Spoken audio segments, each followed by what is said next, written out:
Ankleshwar Valia રોડથી ગડખોલટી overbridge સુધી 2.5 kilometre વાહનો કતાર જામી.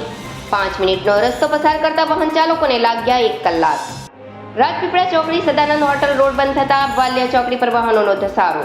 એક તરફનો માર્ગ આખો ચક્કાજામ જોવા મળ્યો. પીક અવર્સમાં સર્જાયેલી સ્થિતિની અનેક નોકરિયાત વર્ગ નોકરી પર મોડા પડ્યા. અન્ય વૈકલ્પિક માર્ગ જો ના કરે તો રોજબરોજ સર્જાશે ટ્રાફિક જામ.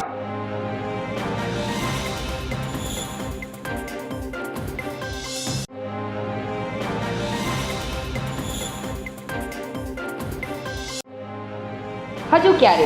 ઓએનજીસી ઓવરબ્રિજ 15 મેથી શરૂ થશે. સાઇડ રેલિંગ અને સાઇનબોર્ડની કામગીરી સાથે વરસાદી પાણીના નિકાલ માટેની કામગીરી બાકી.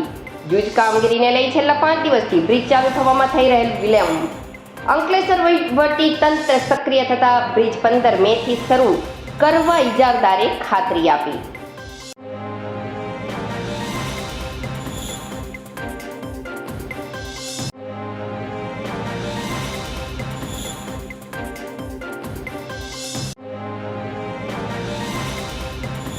માવજત ઓછી અને આવક વધુ. અંકલેશ્વર પંથકમાં નર્મદા કાંઠા વિસ્તારમાં દેશી બોરની ખેતી તરફ ખેડૂતોનો વધુ ઝુકાવ. દેશી બોર ગુણકારી તેમજ બિસ્કિટમાં ફ્લેવર તરીકે ઉપયોગી. સુરત, બારડોલી અને મુંબઈ સુધી દેશી બોરની માંગ. પ્રતિ 20 કિલોના ₹1000 થી ₹1200 સુધીના ભાવે વેચાતા દેશી બોર.